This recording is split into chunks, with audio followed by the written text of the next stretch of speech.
그런데 정부가 부동산 시장 안정을 위해서 12.16 대책을 내놨는데 이게 전셋값 상승세를 더 부채질할 수 있다는 우려도 나오고 있습니다. 황인표 기자와 자세히 짚어보겠습니다. 황 기자, 네. 이 대출을 막았더니 전셋값이 오른다. 어떤 이유 때문일까요? 네, 이번 대책의 특징 중에 하나가 그 서울 등 투기 지역과 투기 과열 지구에 시가 9억 원에 넘는 집을 살 때 이 담보 대출 비율 LTV라고 하죠. 이게 기존에 40%였는데 이걸 20%로 줄였습니다. 이제 빌릴 수 있는 돈의 한도를 좀 더 낮춘 거죠. 대출과 전세를 끼고 집을 사서 이제 집값이 오른 다음에 이걸 팔아서 이 매매 차익을 챙기는 소위 갭 투자를 막기 위해서입니다.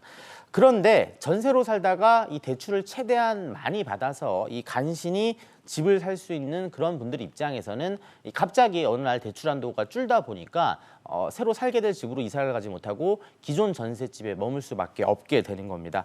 그러니까 이제 계약을 취소하고 전세로 머물 수밖에 없다 보니까 전셋값이 더 오르게 되는 건 아니겠느냐, 그런 우려가 좀 나오고 있습니다. 네, 그렇다면 이 보유세가 늘어나니까 전셋값을 올리는 것 아니냐, 뭐 이런 걱정도 일각에선 나온다고요. 그렇죠. 이제 고가 아파트의 공시가격이 이제 내년에 올라갈 것으로 보이고 또 종부세까지 올라갈 것으로 보이는데 이러면 웬만한 그 강남 아파트 경우 1년에 내야 될 보유세가 수백만 원 되고요. 다주택자 같은 경우 1,000만 원 이상으로 대폭 늘어나게 됩니다. 집주인들이 세입자에게 이 보유세 인상분을 떠넘길 수 있고 아예 전세에서 월세로 전환할 가능성도 있습니다.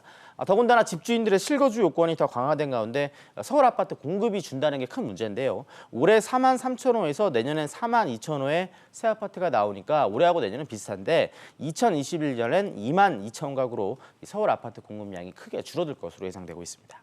네, 이번 12.16 대책 후폭풍이 이 전세 시장으로 번질 수 있다고 하는데 뭔가 대책이 좀 마련된 게 있을까요? 일단 지금 당정에서 준비 중인 게 전셋값 안정 대책 3종 세트라고 불리는 게 있습니다. 이 전월세 상한제와 신고제 그리고 계약갱신 청구권입니다. 일단 상한제 같은 경우에는 전월세를 올릴 수 있는 인상폭을 제한하는 거고요. 신고제는 무조건 이제 전월세 계약을 맺으면 임대 신고를 해서 집주인들에게 그만한 소득에 대해서 세금을 물리게 하겠다, 그런 제도입니다. 또 세입자가 원하면 보통 전세 계약이 2년인데 이거를 2년 더 추가로 연장할 수 있는 게 이 계약갱신 청구권입니다. 다만 이 경우에도 집주인들이 계약 전에 미리 전월세 가격을 대폭 올릴 수 있다 보니까 보다 더 정교한 대책이 필요한 것 아니냐, 이런 지적이 나오고 있습니다. 네, 황 기자 잘 들었습니다.